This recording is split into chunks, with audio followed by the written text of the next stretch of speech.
Welcome back, everybody, to the Invitational. And welcome to Elimination number 2, Snake Charmer. The hosting venue for today's competition will be Drybone Valley, primarily, the recently redone for the umpteenth time Drybone Valley, and a little preliminary warning before the competition begins in earnest. The surface is too new for competition. It is very chalky, it is very slippery, and some of these conditions will indeed have an effect on the outcome of this competition. But without handing out any spoilers, let's look at the group that has gathered for the Invitational's Elimination number 2. First up and furthest to the left, we have Jake the Snake. Immediately to his left, our right, is Jolly Green, followed next by Rusty, and closing out the field of 4 for the day, coincidentally, 3 out of 4 are TRX-4 gearboxes, Ironsides.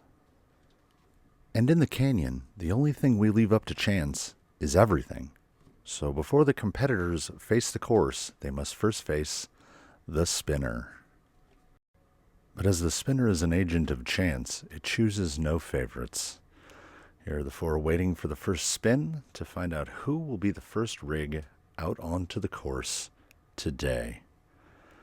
Spinner slowly moving around to land on Jolly Green. Running first in this group of 4 in elimination number 2, Jolly Green. We whittle that down to 3. The spinner does its job once again. The needle will move around ever so slowly.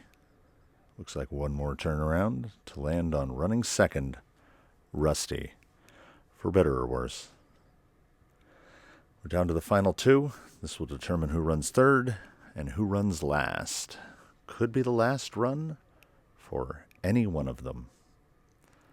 Nice long spin on this one.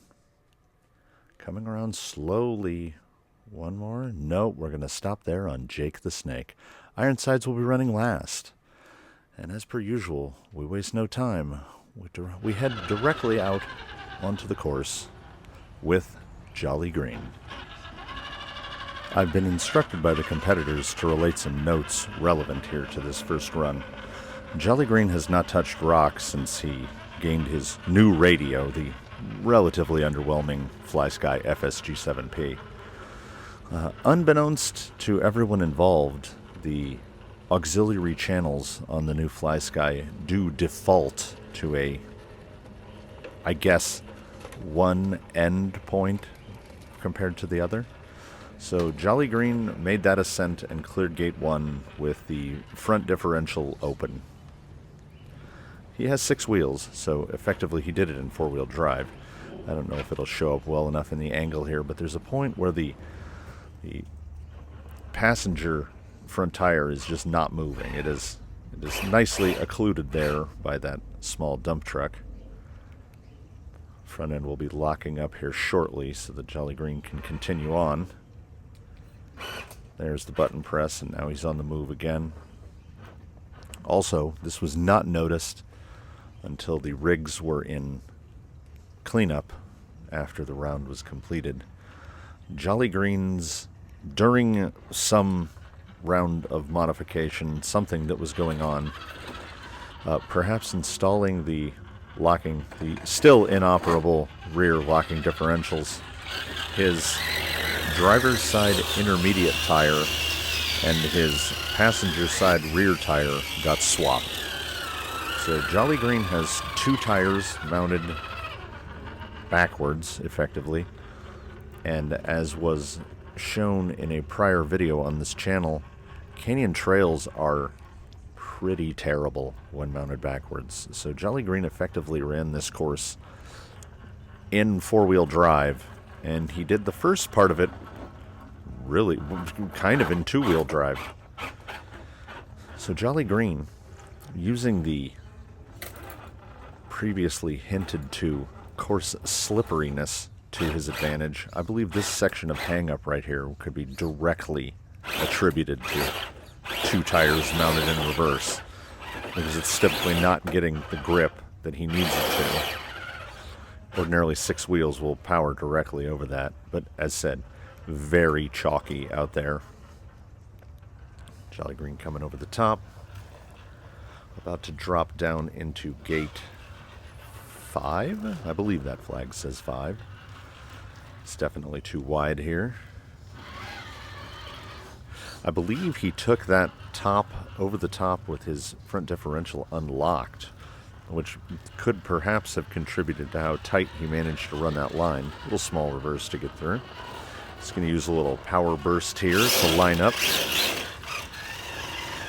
Competitors were given pretty much freedom to take whatever angle they wanted to come into 6, as no angle is really a good one. That tire dropping off right there is not helpful. Just opts for a reverse. He's in sort of a bad spot for someone of his wheelbase, and now he's a little bit off angle here. But he's going to do a special 6 by treatment to this marker, taps it, and then ejects it.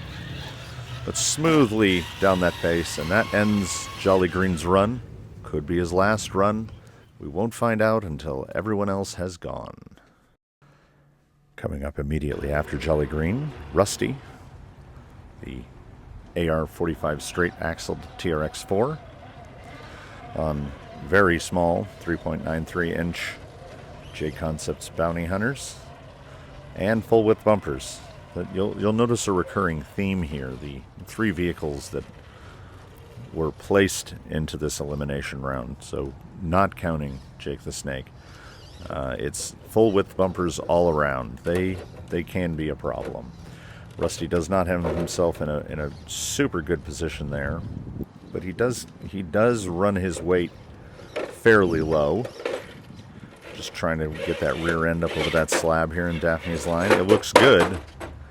He drops in fortuitously into the tunnel. He cannot be seen while he's in the tunnel, so he's exiting that very carefully. He's going to swing back around, take another attempt.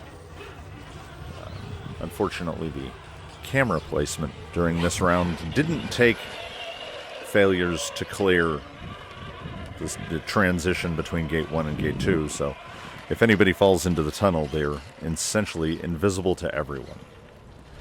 He's taking a second run here. Looks like he's got it a little more leveled out here. But you can hear everything scraping on his way over. Using the fence to his advantage. A little stuck there on the front end. Very close to dropping into the tunnel again. Now he's lined up a little wide here. But the steer angle on those AR-45s is just really quite good. He had almost cleared that without a reverse. A small reverse that early on isn't much of a problem. Kind of falls down there, both bumpers hooked. He's going to swing around again, trying not to run into any of the cameras. Didn't really choose that line very effectively. That would have been a better approach initially. So that's going to cost him 2 points. Gonna see how he manages coming over the top through gate 4. The gate 4 markers almost invisible. You can see the gate 4 flag up there. They are placed relatively wide because just above his roof right there, now where his tailgate is passing, there's just a pit. And the pit is large enough that the corner of a rig could fall into it. So he's trying to hug to this side. You can now see that marker just behind the flag. Much tighter line in there, but then he kind of falls. This is all just river rock, so it is quite slippery. A little drop there. He's going to try to reverse it out.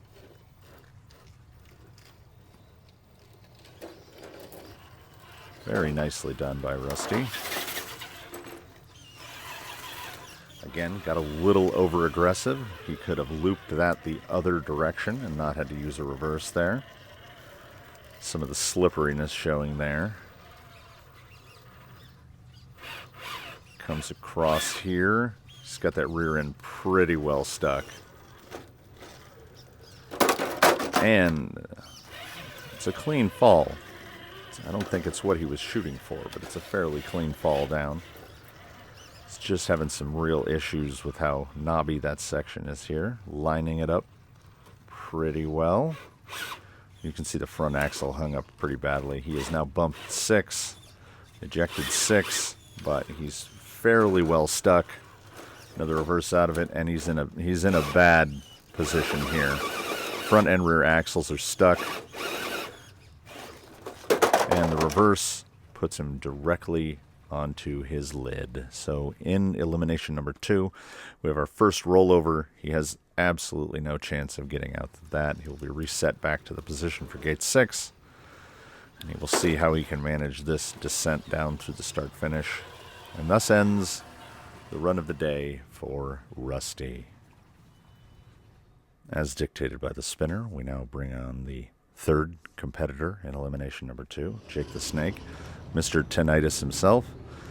He, courtesy of that vintage Mamba Max Pro, he does produce some high-pitched sounds. We'll see. This is the first time Jake is going through gates being directly scored. See how he manages here. Excellent, superb low-speed control. The lower he goes, the louder he gets. That is I don't know about anyone else, but here recording, that is very loud. Moves across the top. Camera position 2, getting quite a bit of sun bloom here. That's washed out a good bit.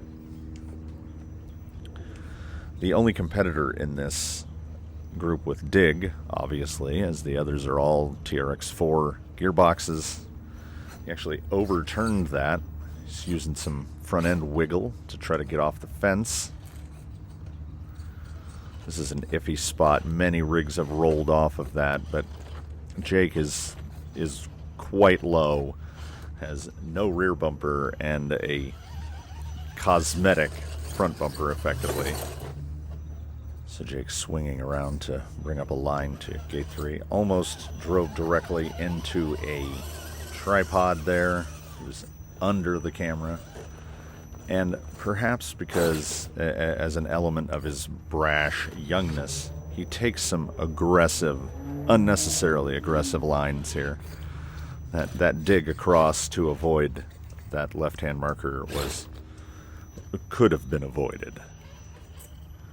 So now we'll see how he does maneuvering across the top through 4, taking things slowly, except when he should really take it slowly, which is the times that he tends to just attack the course. Little rub there, little front end pivot, swinging down. We'll see if he can bring it in tight enough to 5. Just to execute a reverse.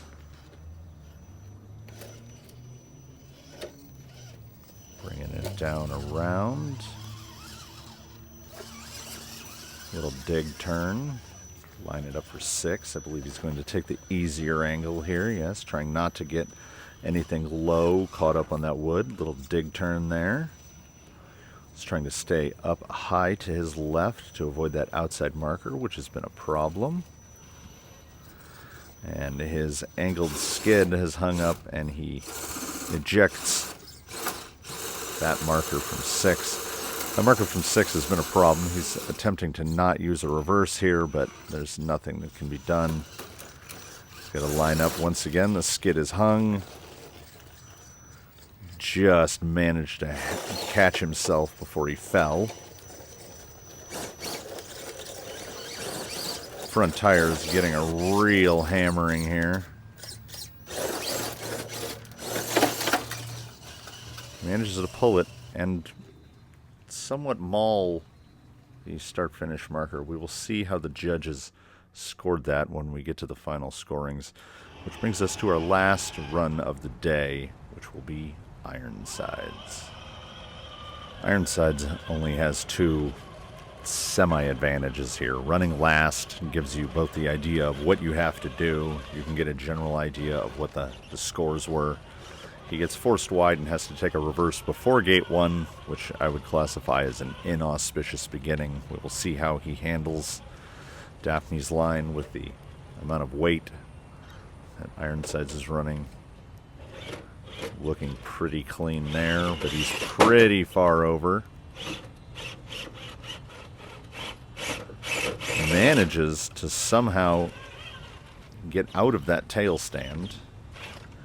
He's trying to get it to line up, but even with a dead gate, he had to take a reverse. He's going to take a big wide swing around to come through again. Goes through start-finish again. Didn't have to, but just does. Powers through 1 again. So he's cleaned gate 1 twice. Gets up much higher onto the fence side. Rear tire still trying to pull him down, but is he clear? He just clears over the top of the tunnel.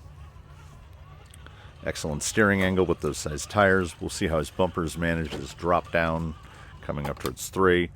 And manages to press through there without a reverse. Seeing as he wasted a reverse early on, it's good to not have to use one there. Angles around. I could hear the sound of diffs locking and unlocking. Over jumped, landed on that gate marker. That gate was more problematic than one would have guessed early on. It's relatively straightforward. There's multiple lines that could be taken to clear it, and quite a few people hit it. So he's having an issue here. This could potentially be wheelbase. He has the longest, let's call it unadjusted wheelbase that just projected him directly into the fence. It cannot be seen from any camera angle, but he shoved the gate marker from gate 4 into the hole. It's unlocking here in the hopes of not using a reverse, relocking. Has to use the reverse anyway. Too far down on that rock, I think. No, I am wrong. Clear through 5. All he has remaining is 6. Comes around a little reverse there.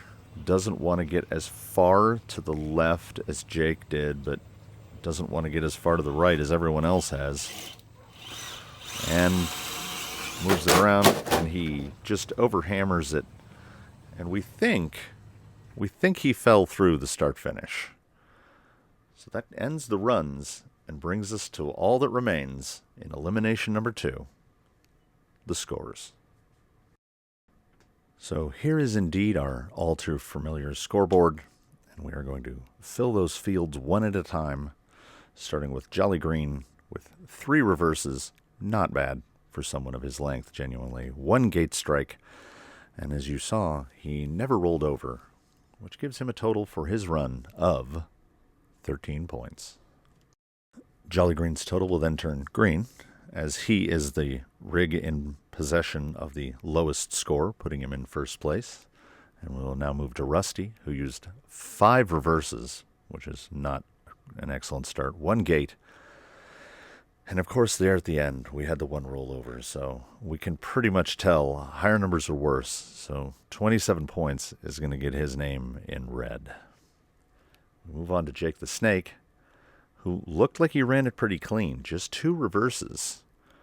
But he did strike 2 gates. We'll talk about that more. 0 rollovers, giving Jake a run total of 18 points, which gives him the red as well. Ironsides was up last, had 4 reverses, 1 which could have been avoided, 4 gates, which is not superb, and we don't even know what to count the start-finish thing, because that was already 36 points. He's already eliminated on score. He also goes red. So that gives us our survivor for elimination number 2. You know him. He's big. He's green. He's sometimes jolly. He is Jolly Green.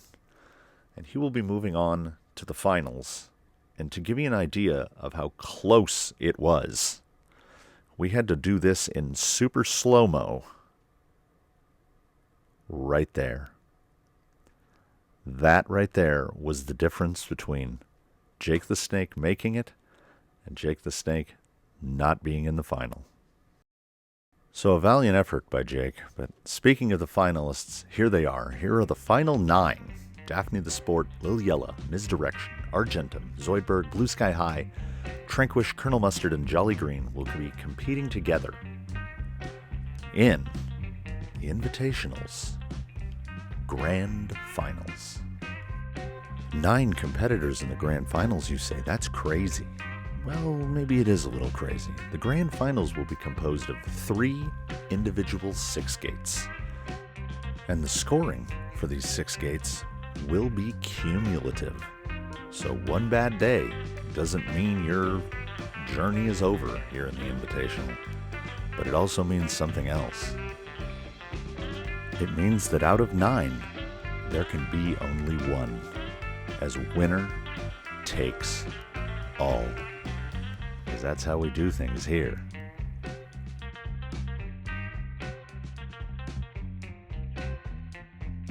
In the Invitational.